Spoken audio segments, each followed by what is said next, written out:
Então, pessoal, iremos começar agora um novo módulo e aqui traremos sobre técnicas e práticas complementares para o uso do Scrum. Aqui nós vamos mostrar algumas técnicas que podem ser utilizadas dentro do Scrum, como ferramenta de auxílio para ajudar no cumprimento de tarefas, no andamento do processo, na visualização do processo e outras decisões que são necessárias serem tomadas ao longo do Scrum, certo? Então, o primeiro que eu trago para vocês são as histórias de usuário, as User Stories. Essa daqui é a técnica mais famosa e é bastante comum de ser utilizada dentro do Scrum. E aí, como é que funciona?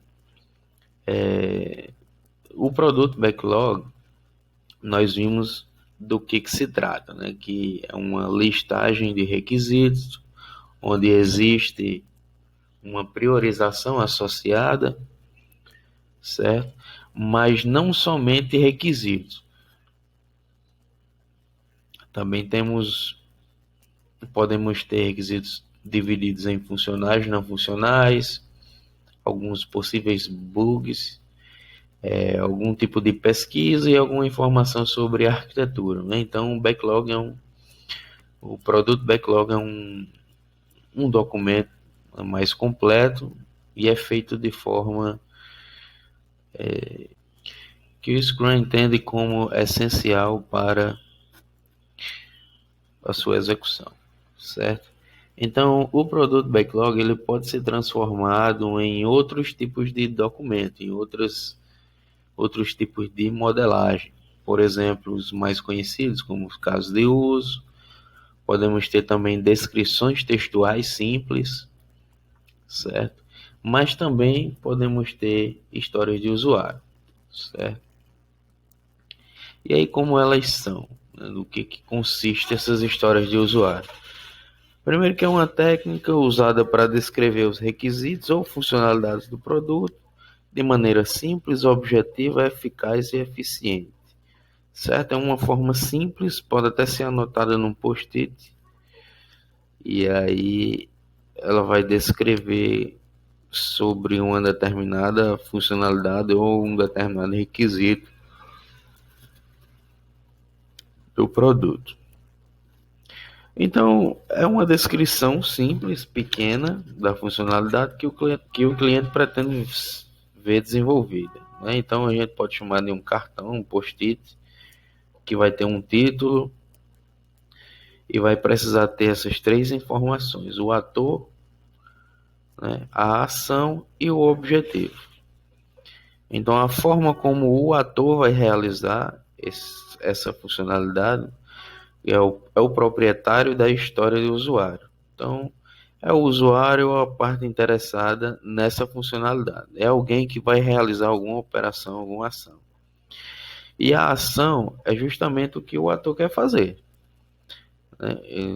Como o ator vai dizer que quer, que deseja, que precisa, que pode, que gostaria de realizar essa ação. Então, a forma como isso é descrito vai envolver o que o ator quer fazer, que ação ele espera alcançar dentro do sistema.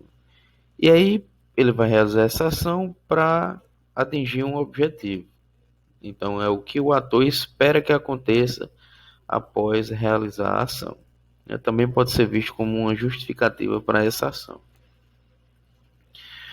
Então, por exemplo, tem aqui, em azul o ator, em vermelho a ação e em verde o benefício, o objetivo. Então, pegando aqui como exemplo esse consultar produtos, certo? Então, como um gerente de loja, eu quero saber todos os produtos que foram vendidos no mês para repor os estoques de forma adequada. Então, a partir dessa história de usuário, nós devemos pensar em como seria essa funcionalidade, como seria desenvolvida essa funcionalidade. Então, sabemos que O ator envolvido é um gerente de loja. A ação que ele deseja realizar é saber, é consultar todos os produtos que foram vendidos em um determinado período de tempo. E o objetivo disso é para que ele tenha uma reação ao descobrir o resultado dessa ação, né? Que ele possa repor os estoques de forma adequada. Então, aqui tem outros 3 exemplos de história de usuário, né, que tem o mesmo princípio. Vai descrever um ator, descrever qual ação ele quer realizar e qual o benefício disso.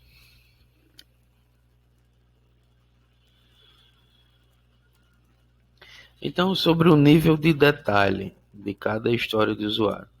Lembrando que o backlog do produto, quanto maior for sua prioridade, mais detalhado ele vai estar.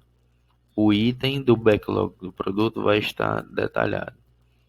E quanto menos prioritário esse item do backlog estiver, quanto menos prioritário ele for, menos detalhado ele vai estar, né? Então, aqueles que têm alta prioridade estarão detalhados o suficiente para se tornar uma história de usuário. Então, aquela história de usuário detalhada e pronta, né, para entrar em uma próxima sprint, ela também vai possuir uma alta prioridade. Então, em poucos dias ela será desenvolvida, certo? A mesma forma que aquelas histórias que não são prioritárias, elas não precisam de tantos detalhes, né? Elas podem estar em mais alto nível para que em algumas semanas elas sejam desenvolvidas. Então pode ter só uma descrição bem sucinta, né, bem abrangente, para que quando as histórias de usuário de alta prioridade, né, os itens do backlog do produto de alta prioridade forem consumidos, forem sendo desenvolvidos, à medida que o tempo vai passando, essas novas histórias, esses novos itens do produto backlog que antes estavam menos detalhados, passarão a ficar mais detalhados e serão desenvolvidos. Então, à medida que o tempo vai passando, as histórias de usuário também irão sendo detalhadas à medida que elas se aproximam do momento de desenvolvimento. Aí, como é que a gente pode detalhar uma história de usuário? Então, eu posso ter uma história de usuário genérica e posso quebrar ela em algumas outras histórias mais específicas, né, mais detalhadas. Então, por exemplo, eu tenho aqui uma história de usuário que é para anunciar um carro para venda. Então, eu vou precisar de um ator, de uma ação e de um benefício ou objetivo, né? E aí, como seria essa história de usuário? Para anunciar um carro para venda. Então, como vendedor, eu quero anunciar vários carros para que compradores visualizem o anúncio e comprem.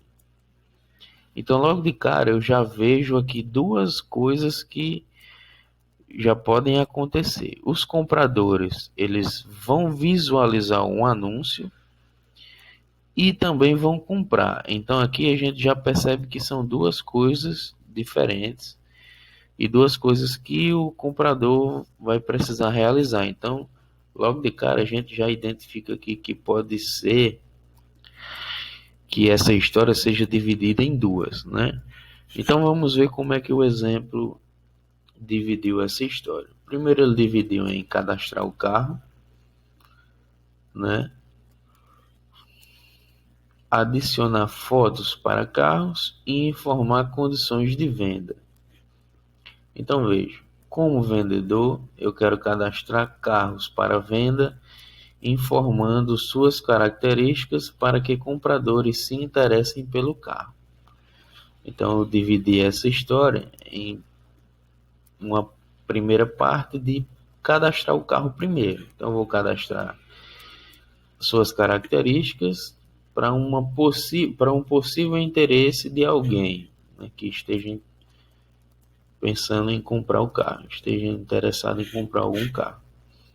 A segunda história seria adicionar fotos. Então, como vendedor, eu quero adicionar fotos para cada carro e mostrar visualmente os detalhes e a qualidade do carro. Então, eu posso dar mais detalhes a esse simples cadastro. Quando eu falei que eu queria cadastrar um carro, eu falei somente em características. Aqui eu deixei uma história de usuário específica para uma característica, né, que ele vai poder cadastrar uma foto. Então, dentre as características do carro, eu vou precisar criar alguma ação que eu possa adicionar fotos para o carro. Outra história seria informar condições de venda. Então, como vendedor, eu quero informar as condições de venda de cada carro para que o comprador saiba como proceder com a compra, né? Então, as três continuam sendo o vendedor como ator. Tenho três ações e três benefícios diferentes. No último caso, o vendedor ele deseja informar condições de venda de cada carro. Então, dentre as características do carro, também vou precisar informar a característica específica de condições de venda, certo? Então, dessa forma, eu divido uma história de usuário que está mais genérica em três histórias, também em três histórias de usuário, só que essas estão mais específicas. Então, dessa forma, eu consigo detalhar mais uma história de usuário e assim eu vou conseguindo me aproximar daquele nível de detalhes necessários para começar um sprint, começar o seu desenvolvimento.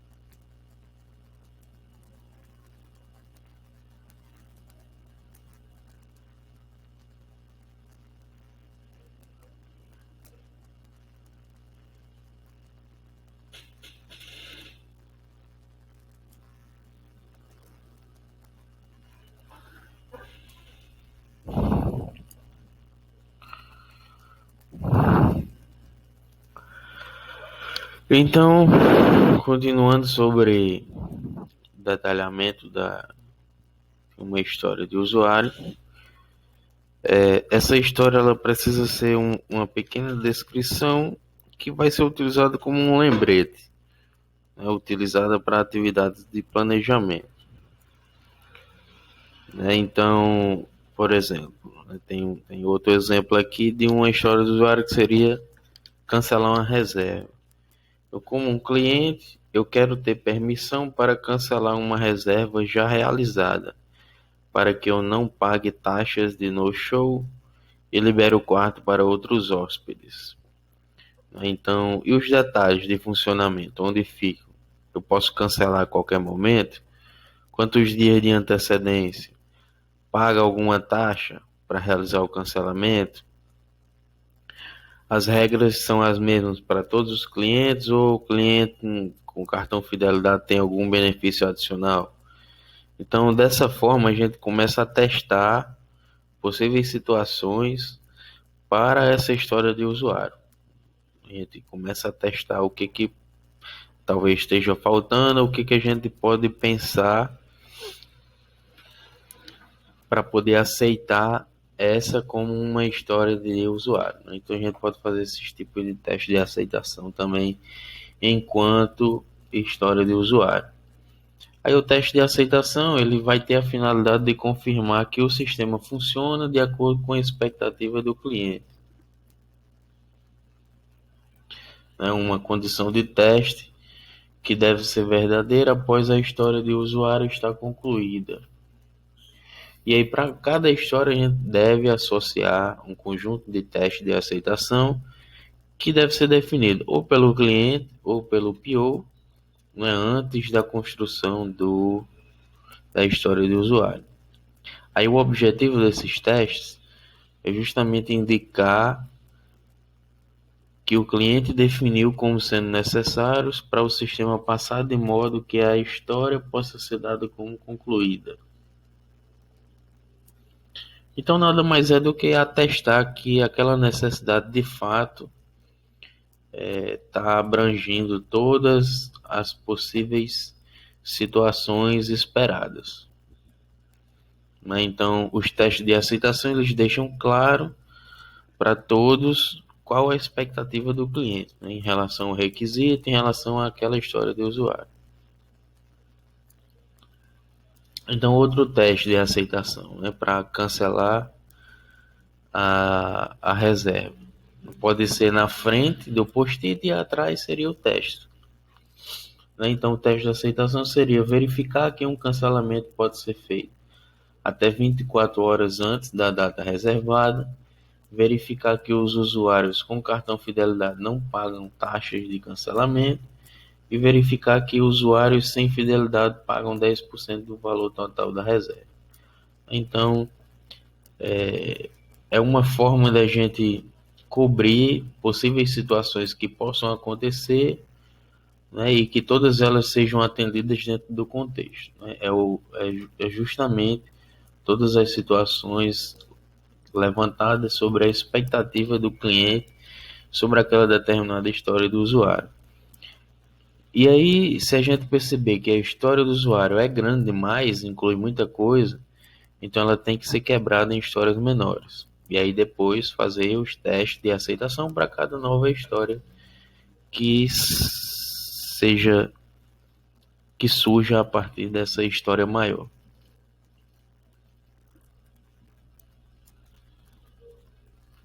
Aí os critérios de qualificação para as histórias de usuário. Tem a sigla aqui INVEST, independente, né, que as histórias são mais fáceis de ser implementadas quando são independentes. Né, então pode ser implementado em qualquer ordem, não vai fazer diferença. Negociável, né, não é que não exista um contrato explícito sobre aquelas características. É tudo feito um conjunto a partir do é feito em conjunto com o PO. Então, uma boa história, ela vai captar a essência e não os detalhes, não o passo a passo, certo? E aí, com o tempo, a partir de mais detalhamentos lá na frente, o cartão pode adquirir mais detalhes, com a ideia de teste e assim por diante. Mas, a princípio, a história de usuário ela tem que ser definida com a essência da funcionalidade e não exatamente como ela tem que acontecer, justamente para que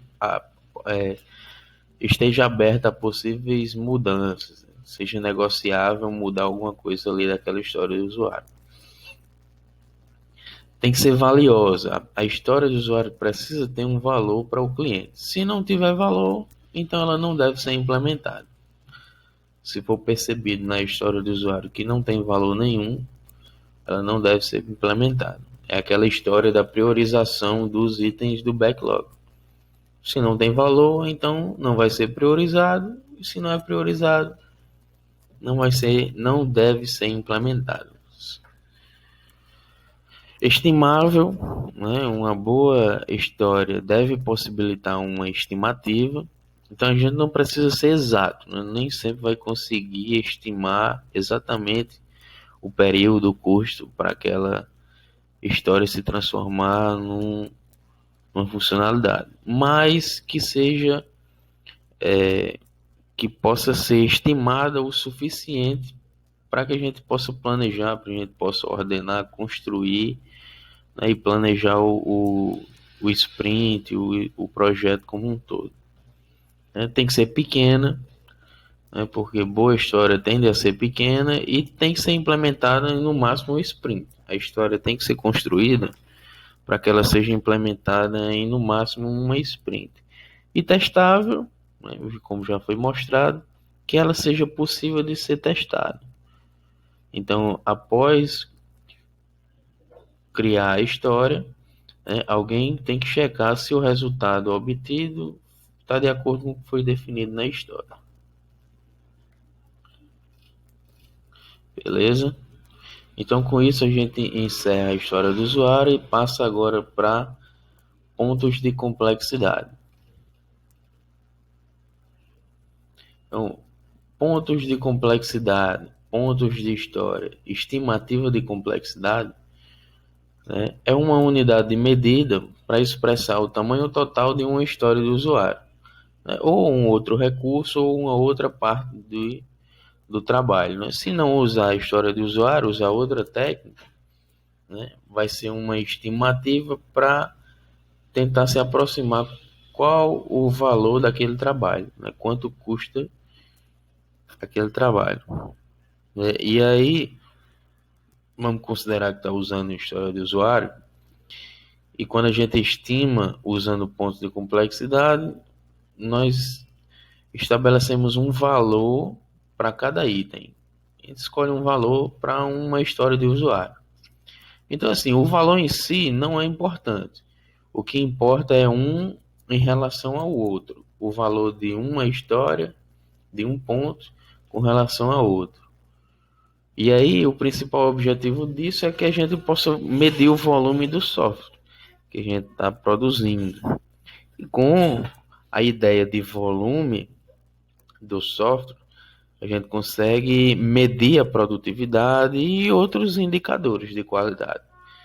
Né? A capacidade produtiva da equipe, quanto tempo vai demorar para implementar essa história, enfim, diversos outros indicadores. Então, como é que funciona? Pegando 3 histórias de usuários, a gente vai atribuir um valor para cada uma delas, né? E aí esse valor poderia ser aqui 10, aqui 20 e aqui 25, por exemplo, né? Ou 1, 2, 3. Então o valor não importa, né? O que importa é a ideia relativa entre eles.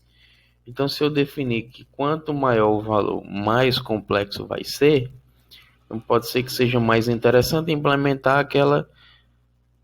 aquela história do usuário que tenha um menor valor, ou ainda, né, que seja melhor implementar 2 histórias do usuário do que uma, se elas tiverem o mesmo valor, ou ainda, eu saber quantas histórias de usuário elas cabem dentro de uma sprint, né? Qual o conjunto de histórias que a equipe o time de desenvolvimento vai ser capaz de desenvolver dentro de uma sprint, certo? Então é uma técnica simples, né? Mas que ajuda no planejamento, né, de várias atividades do Scrum. Agora falando sobre o Planning Poker. O Planning Poker é uma prática, certo, que ajuda na estimativa de uma história de usuário ou uma tarefa, né? E aí normalmente é usada também para estimar a complexidade, o tamanho de cada história de usuário. E aí como é que funciona? Planning Poker, poker é um jogo de baralho, né? Então é como se fosse um jogo de cartas para a gente utilizar para planejamento, para planejar como aquelas tarefas vão ser divididas com relação ao trabalho. Então, a aplicação dessa técnica, dessa prática, vai utilizar um baralho mesmo, né, com cartas baseadas na sequência Fibonacci. E aí cada carta representa um valor de complexidade. Então a sequência de Fibonacci é aquela sequência que os dois valores, que um valor é resultado da soma dos dois valores anteriores. Certo? Então começa com 0 e 1. Né? 0 e 1 são os dois primeiros. A partir do 1, aí começa a contar dessa forma. Então 0 mais 1 é igual a 1, 1 mais 1 é igual a 2, 2 mais 1 igual a 3, 3 mais 2 igual a 5, e aí por diante. Então, a sequência de Fibonacci ela dá origem aos valores de cada carta do baralho do Planning Poker. Isso permite que cada história de usuário seja atribuído um valor de complexidade aproximado e capaz de ser distinto de outras histórias. Então, os valores eles vão ser esses, né? 0, 1, 1, 2, 3, 5, 8, 13, 21, 34. Então, ao invés de fazer um ponto de complexidade aleatório, né, ou personalizado, da forma como a equipe de desenvolvimento bem entender, aqui dessa forma eu estou usando a sequência de Fibonacci para escolher a complexidade de cada tarefa, de cada história do usuário. Então, só a título de informação, a sequência de Fibonacci ela é utilizada em ela aparece em muitos fenômenos da natureza, né? E aí é uma sequência infinita e tem várias curiosidades sobre ela. Então eu recomendo que depois pesquisem um pouco sobre isso, certo?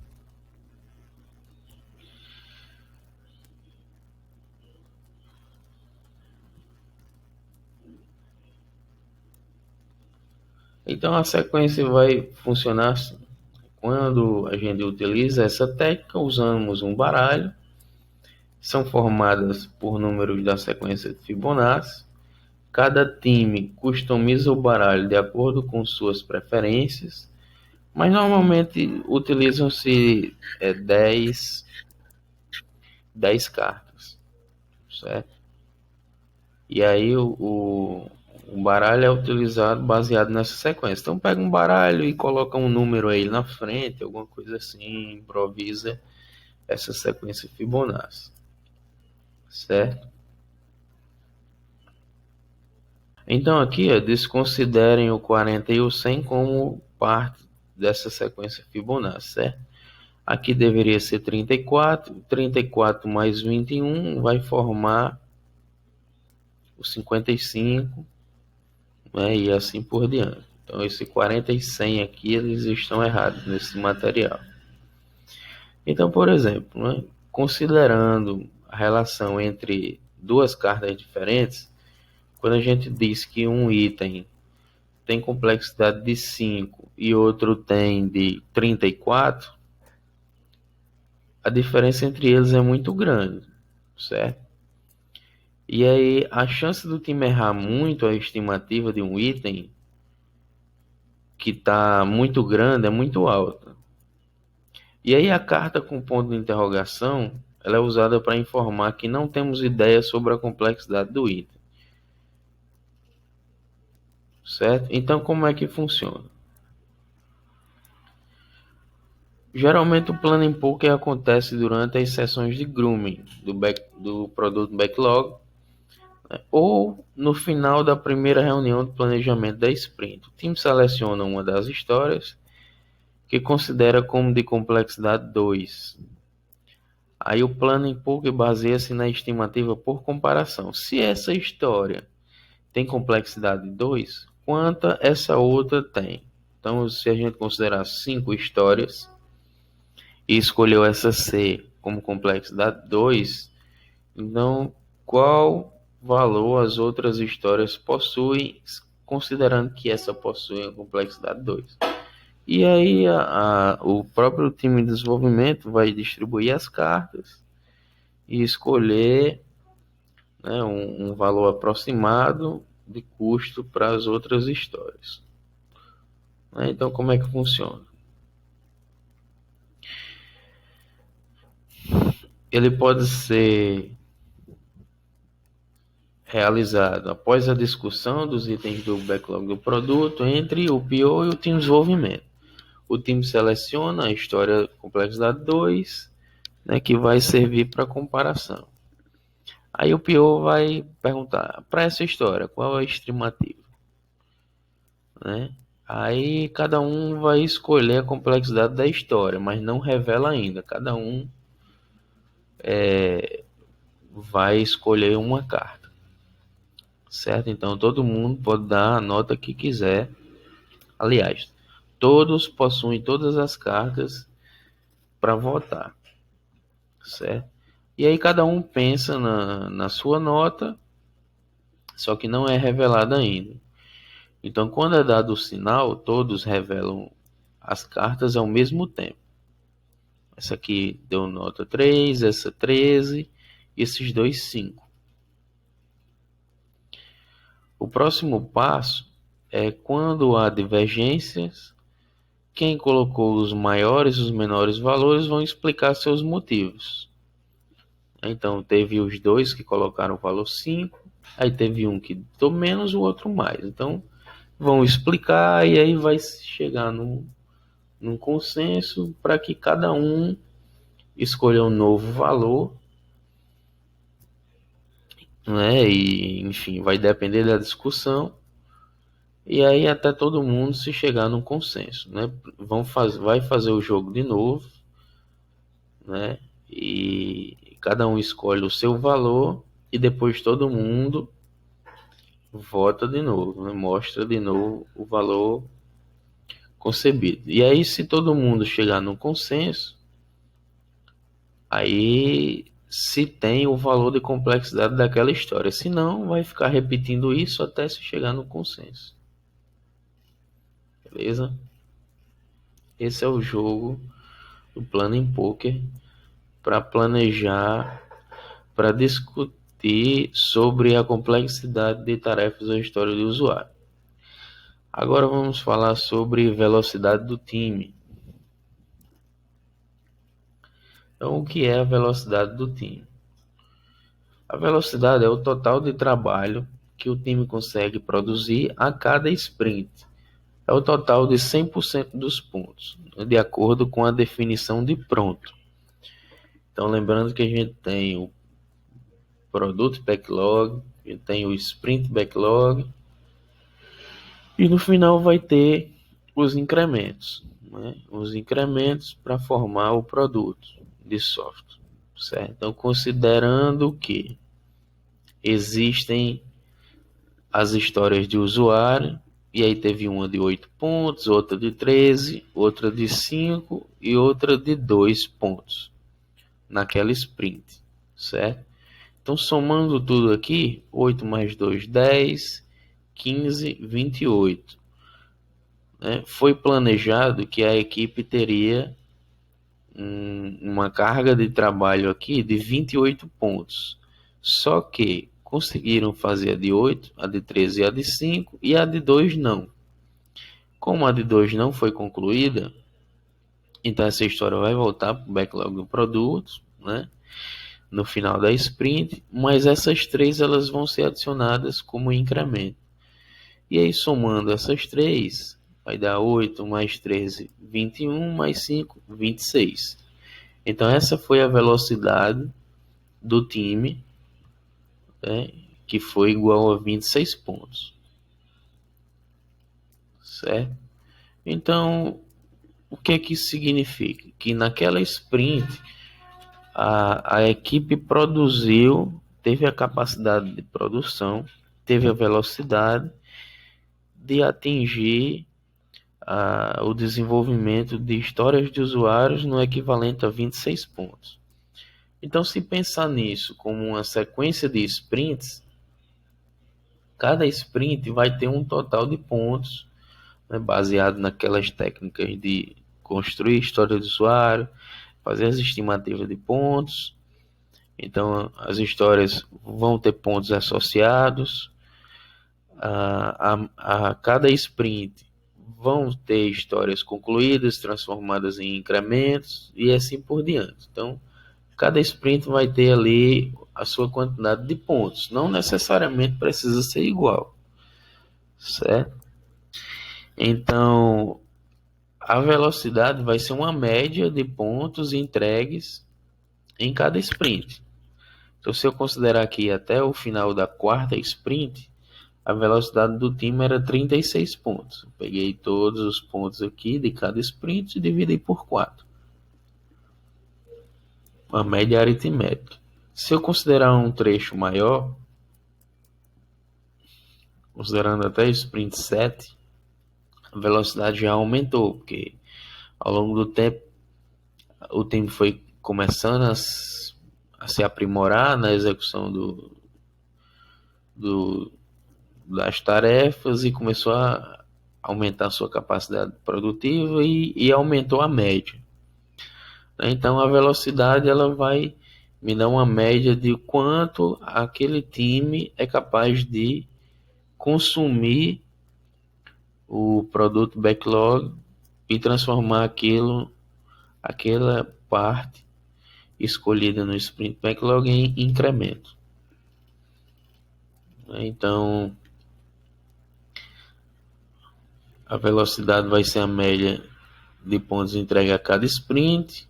A gente pode montar um gráfico com essa velocidade, né? Ao longo do tempo pode ser que seja crescente, enfim.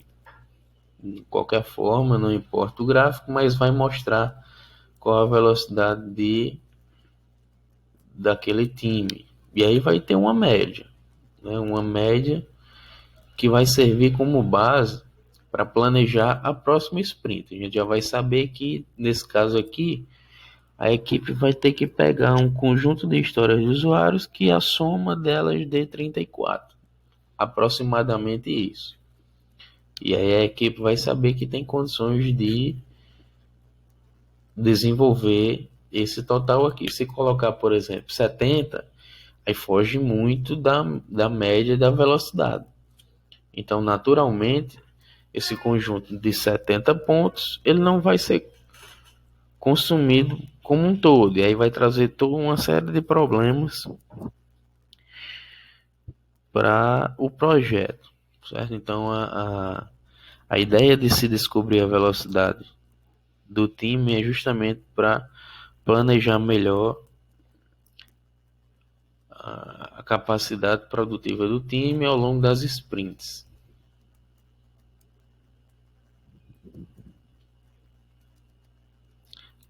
Duas razões para nós precisarmos saber da velocidade.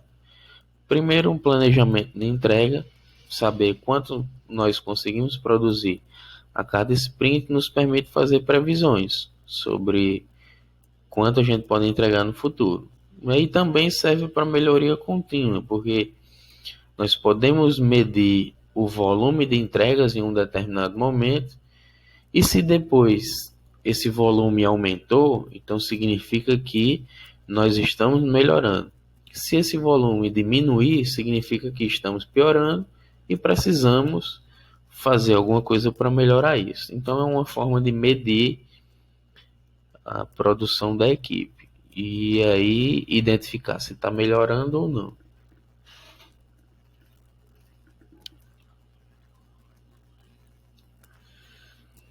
Então, assim, é um valor que ele pode ser acompanhado de perto, vai auxiliar no planejamento, mas ele não pode ser considerado como 100% verdadeiro, certo? Então, sempre que a equipe vai começar a desenvolver um novo produto, esse processo começa tudo de novo. Não é que em um projeto a equipe finalizou com a média de 50 pontos, que todos os outros projetos vão ser sempre 50 pontos. Não. Na medida que inicia-se um novo projeto, começa tudo de novo e aí vai se descobrindo a velocidade da equipe dentro daquele projeto. Aí existem algumas coisas que podem influenciar na velocidade do time.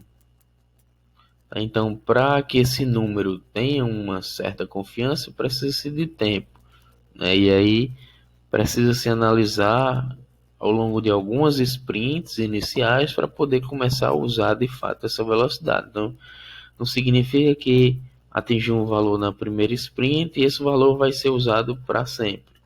Não. É preciso aí algumas sprints iniciais para se começar a utilizar esse valor. Então, normalmente o que acontece é o seguinte: quando o projeto é novo, a velocidade tende a ser menor, porque o time ainda está entendendo o que é o projeto. Então tem dificuldade de definir sobre quais são as histórias que vão ser desenvolvidas. Então, está aprendendo ainda. Então, como é um processo empírico, a cada novo sprint, a equipe vai aumentando a sua compreensão do projeto e existe uma tendência de que ela vai conseguir ser mais produtiva, aumentar a sua velocidade. Então, teoricamente, no início a velocidade é menor e com o passar do tempo essa velocidade vai se tornando maior, né? E aí sim começa a ser utilizado como uma referência a partir de um determinado tempo. Beleza? Agora sobre o quadro de tarefas.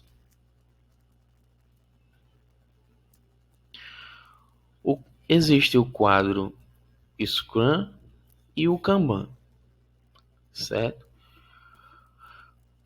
O Scrum enfatiza a comunicação dos envolvidos, né, no projeto em tempo real e de preferência pessoalmente. Isso é um princípio das metodologias ágeis, né? Então, de modo ideal, todo mundo tem que trabalhar na mesma sala, para que todo mundo, quando precisar conversar ali, já e resolver problemas na hora e, enfim, tomar decisões de forma mais rápida. Então é importante que todo time possa a qualquer momento ter uma visão de como está a sprint, certo? Não só o time de desenvolvimento, todos mesmo, o Scrum Master e o PO também. Então, saber o que não foi começado, saber o que está em andamento e o que foi concluído. Então, o próprio Scrum adota um quadro, certo? De pendentes, em andamento e finalizados, certo? O próprio Scrum adota esse quadro como forma de enxergar o progresso de uma sprint, certo? E aí ele é utilizado para gerenciar e monitorar de uma forma bem mais visual.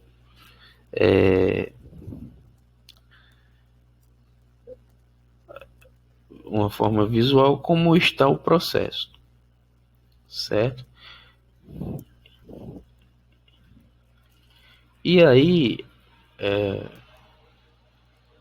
o que pode ser utilizado também seria um quadro Kanban, certo? A diferença é que o quadro Kanban ele vai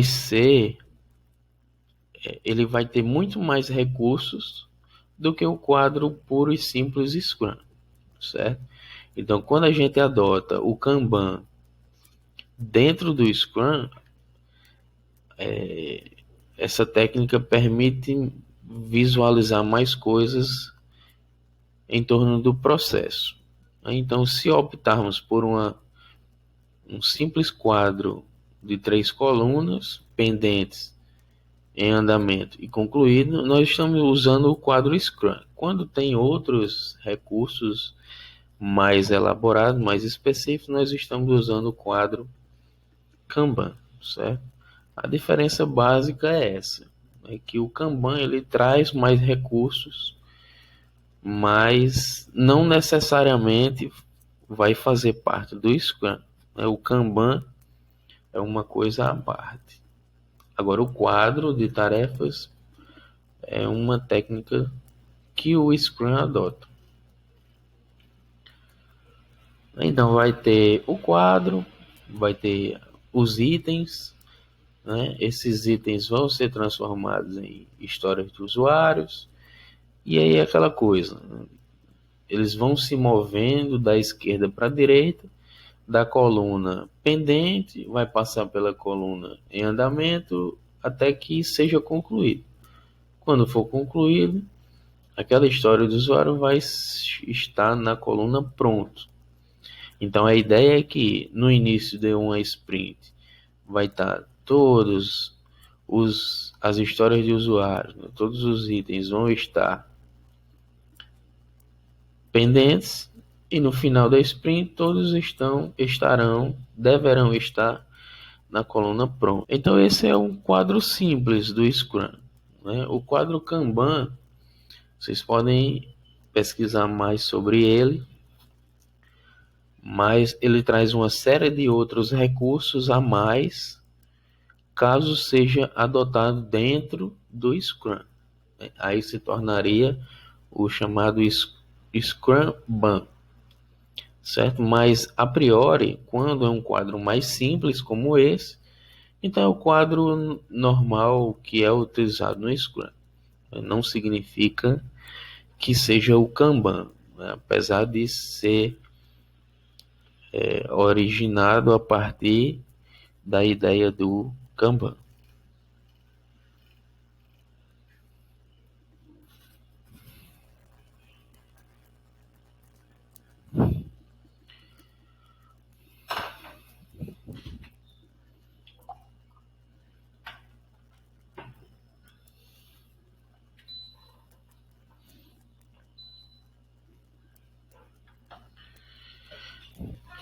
O gráfico burn down da sprint. Então, o gráfico burn down é aquele gráfico que ele vai queimando para baixo, né? Traduzindo ao pé da letra, certo? O que significa isso? É um trabalho que a gente vai ter no eixo X os dias da sprint, o tempo, e no eixo Y nós vamos ter o trabalho que falta, o trabalho restante.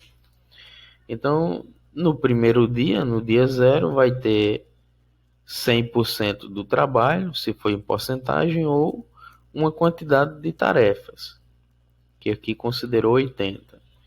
Então a ideia é o que? Ao longo do tempo, as tarefas vão sendo consumidas, vão sendo queimadas, e isso vai diminuindo, até que o número de tarefas seja 0, que aí a gente vai ter completado tudo que foi planejado para a sprint. Vai passar da coluna pendente para a coluna pronto. Então a tendência é que no último dia da sprint todas as tarefas estejam prontas. Com isso, não vai ter trabalho restante, então o trabalho restante vai ser 0 aqui no último dia da sprint. O gráfico ele vai nos trazer uma ideia de como o dia a dia está essa relação entre o que foi planejado, né, que aí a gente vai ter uma linha reta aqui, traçando o primeiro dia ao último, e como está a realidade. Então, por exemplo, nessa parte aqui amarela, significa que está atrasado, porque eu tenho mais tarefas do que o que eu deveria ter naquele período de tempo, certo? Então, nesse dia aqui, eu tenho essa quantidade de tarefas, mas deveria ter essa. Não significa que nós estamos atrasados, certo? Mas aí o tempo passou e a linha agora ficou abaixo. Ficou nessa zona verde aqui. Isso significa o quê? Estamos adiantados. Então, tem menos trabalho restante do que o planejado. Isso é mais difícil de acontecer, mas pode acontecer, né? Então, essa é a parte boa, quando a gente está adiantado. A linha real de tarefas, ela vai estar abaixo da linha planejada. Então, se a linha planejada eu estava estimando que aqui nesse dia eu teria apenas 30 tarefas, agora eu tenho cerca de 18. Então eu estou adiantado. A tendência é que eu termine até antes do tempo, né? E aí, esse gráfico é para ser acompanhado no dia a dia, de forma visual, junto ao quadro Scrum. Então, ele tem como objetivo apresentar o trabalho que falta, de uma forma bem visual e bem exposta, transparente, que todo mundo veja e entenda. E aí se auto-organize para cumprir aquilo que foi planejado. Certo? Então, somente essas duas variáveis aqui é o que interessa para a gente, saber os dias da sprint e o trabalho que falta. E aí o gráfico ele vai queimando, né, consumindo as tarefas até chegar em zero.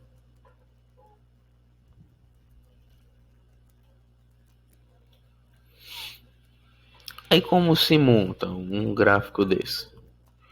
Então a gente tem os dias da semana, né, considerando aqui um sprint de 2 semanas, segunda a sexta, sábado e domingo não vai ter trabalho, né, teoricamente, e segunda a sexta de novo. Então vai traçar, né, uma linha planejada e depois vai ficar monitorando aquela linha diária de como está se trabalhando, como o processo está progredindo. Então, considere o cenário com um time de desenvolvimento com 5 desenvolvedores e sprint de 2 semanas. A soma da estimativa da complexidade das histórias resultou em 50 pontos. Então, para aquela sprint, tem-se 50 pontos, que é o que falta para ser consumido, para ser queimado no primeiro dia da sprint, né, no dia zero. Aí, aliás, é o que tem para ser consumido antes da sprint iniciar. Quando ela inicia, já começa a se trabalhar em cima disso. Então, para isso, para a gente chegar nesse valor 50, soma os pontos de todas as histórias, traça uma linha no gráfico com esses valores. Então, por exemplo, faz um valor médio aí, são 10 dias de trabalho, então divide aí para consumir 50 pontos por 10 dias, a gente tem que consumir 5 pontos por dia. Então é um valor bem médio. Então a cada dia que passa vai diminuindo 5, né? Tem essa parada aqui porque no sábado e domingo não tem expediente, não vai ter trabalho, então permanece estável e depois de 5 em 5 dias até se chegar no zero, que é o último dia da sprint. Aí depois, no final de cada dia, uma segunda-feira, por exemplo, não consumiu nada, então vai marcar aqui no gráfico o que foi feito naquele dia. No final de cada dia, vai colocando, preenchendo o que foi feito até aquele momento.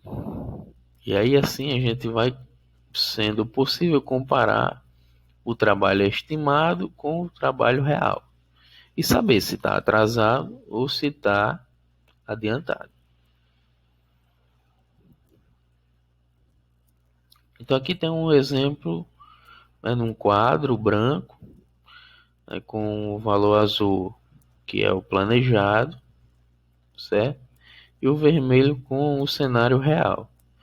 Então vai ter dias que vai estar muito atrasado e aí alguma coisa tem que ser feita. Vai dar uma acelerada, enfim. Isso aqui é bem variável. Aí depende de cada sprint é diferente, né? Não significa que exista um padrão. Então a ideia é que esse gráfico ele esteja sempre visível para todos verem, seja uma ferramenta online, seja um quadro branco mesmo, exposto na sala, tem que ser atualizado diariamente, certo? De preferência antes da reunião diária, já para ser discutido sobre isso. E aí, esse gráfico é a representação direta do que está acontecendo com o desenvolvimento. Então, esse gráfico serve para todos verem o progresso real da sprint e comparar com o que foi planejado.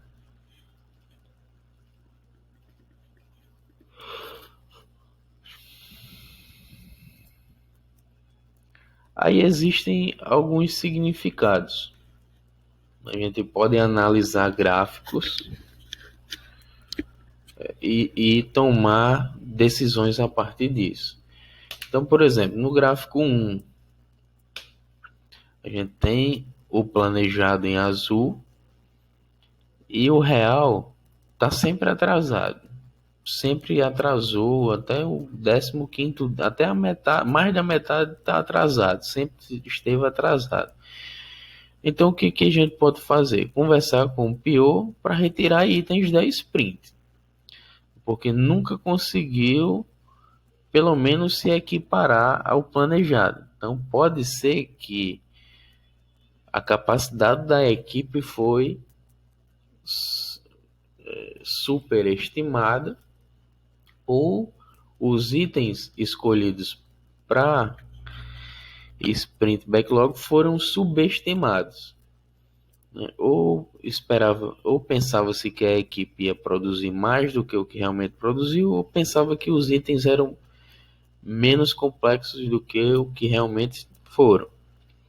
Então aí pode-se haver uma negociação para que não tenha um prejuízo maior no final, tira algum item do produto do sprint backlog para que esse gráfico da produção real ele de fato acompanhe o planejado aqui e termine tudo direitinho.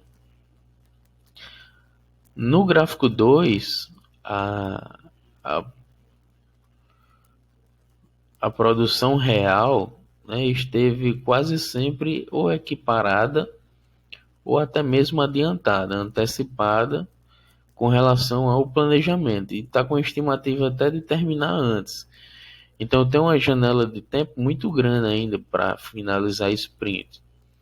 O que pode ser feito aqui? Então o desempenho foi acima do esperado. Então o time de desenvolvimento pode pedir para adicionar novos itens, para que essa curva,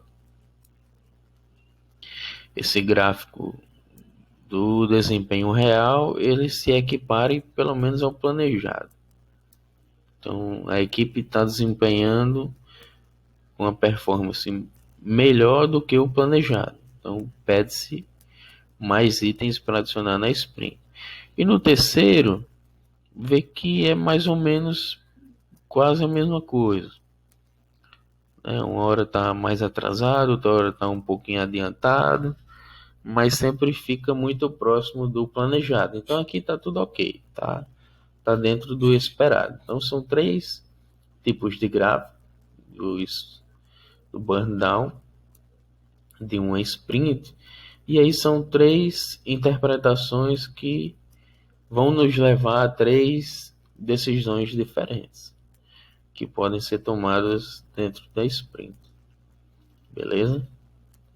Então, o que entendam é que o gráfico burn down ele vai servir para visualizar o progresso dentro de uma sprint e vai ajudar na tomada de decisões sobre se o projeto ele tá atrasado, se a sprint ela está atrasada, está adiantada, e o que fazer com isso. E por último, vamos ver aqui sobre o planejamento de release no Scrum.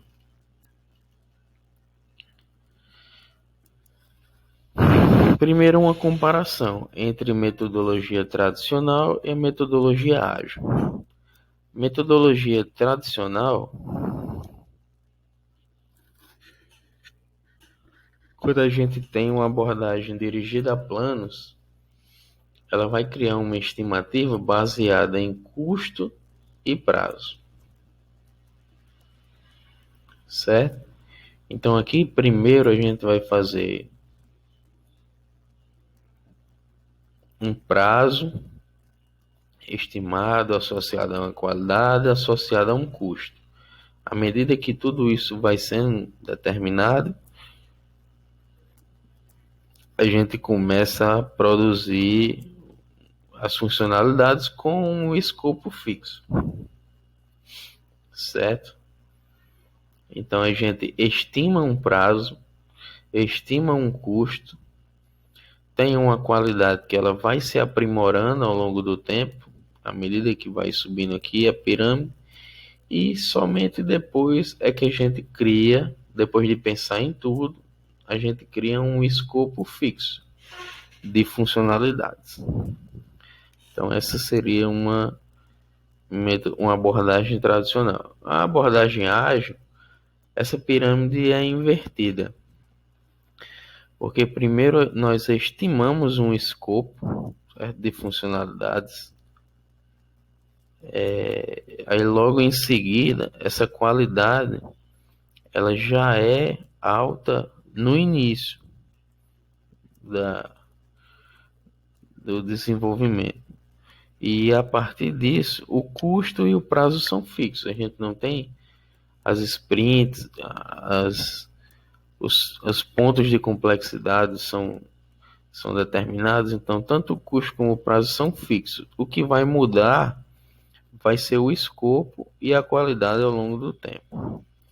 Então o risco ele vai diminuindo com o andamento do projeto, em uma abordagem dirigida para mudanças que cria uma estimativa baseada em funcionalidades.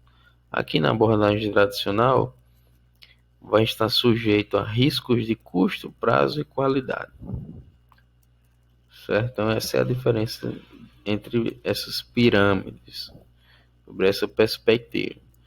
Aí o planejamento de uma release, traduzindo aqui, o release significa uma liberação, uma versão de entrega, um incremento. Então, como já sabemos, o time de desenvolvimento tem que deixar um incremento de software pronto para ser potencialmente liberável ao final de cada sprint. Mas isso não significa que no final de cada sprint o software será liberado para que os clientes o utilizem e implantem em suas empresas. Mas como assim? Isso porque algumas empresas elas têm regras rígidas para se modificar qualquer software que já está em produção, né? Porque isso representa um alto risco. Mas por outro lado, existem empresas que não têm problema algum em adotar uma nova versão de software a cada 2 ou 3 semanas. Então, dependendo do cliente, pode ser que por decisão do cliente, o software já não seja adotado logo quando ele é entregue. Mas isso é uma decisão do cliente. Para quem desenvolve, que está adotando o Scrum, no final da sprint, de cada sprint, um incremento deve sim ser concluído, deve ser potencialmente entregável e utilizável. Então, eis a questão: liberar o incremento de software em produção. Então, para isso, a gente faz um planejamento de entrega. Qual o propósito disso? O planejamento da release é um processo de criação de um plano de alto nível que cobre um período mais longo do que uma sprint. É o planejamento de release. Ele vai alinhar as expectativas sobre o que provavelmente será desenvolvido e em que prazo, ajuda o PO e o time a decidir o quanto deve ser desenvolvido e quanto tempo vai demorar antes que eles tenham um produto liberável. E muitas organizações elas vão precisar dessa informação para planejar outras atividades estratégicas, tipo evento, para criar um evento de lançamento de uma versão de um produto, treinamento de usuários, campanhas de vendas, enfim, outras coisas. Então, como é que a gente faz esse plano? Primeiro, temos que criar um objetivo da entrega, definir os itens de maior prioridade, claro, os principais riscos, as características gerais e funcionalidades que a release irá conter. Então, como a gente já sabe, os itens do backlog do produto vão ser ordenados na ordem de maior prioridade primeiro. Define-se de quantas em quantas sprints é melhor liberar o software para os clientes. Então, nesse planejamento vai conter de quantas em quantas sprints vai ser melhor entregar para o cliente. E aí o plano de release é uma visão do produto em relação à linha do tempo. E aí ele vai precisar ter uma data de entrega, um escopo provável e custos prováveis. Então, pensando, o backlog do produto priorizado, vai ter uma reunião de planejamento da release com todos os envolvidos, dono do produto, o time de desenvolvimento, stakeholders, e aí faz todo o planejamento da release. Então, faz um planejamento de, por exemplo, de 4 em 4 sprints, entregar uma versão, certo? E aí vai se monitorando isso com um quadro, Scrum, né? E aí a gente cria o plano. Então aqui tem um exemplo, né, de um plano de release que, por exemplo, teria data de início no mês de janeiro e uma data de liberação no mês de junho. E aí em cada sprint tem duração de 30 dias. Então, 6 meses são 6 sprints de 30 dias. Com a velocidade do time em 30 pontos. Então, em cada sprint, 30 pontos seriam entregues.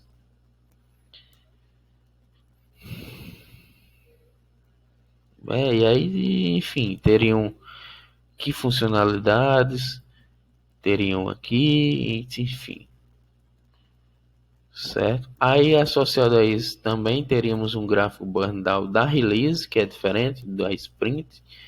Esse gráfico aqui vai ser igual, só que a diferença é que o trabalho restante vai ser em relação à release e não àquela sprint, certo? Então a gente pode considerar aqui como linha do tempo a sprint 1, né? E da mesma coisa, tem o que é planejado e aí tem o que é a execução real, só que para liberação, para release.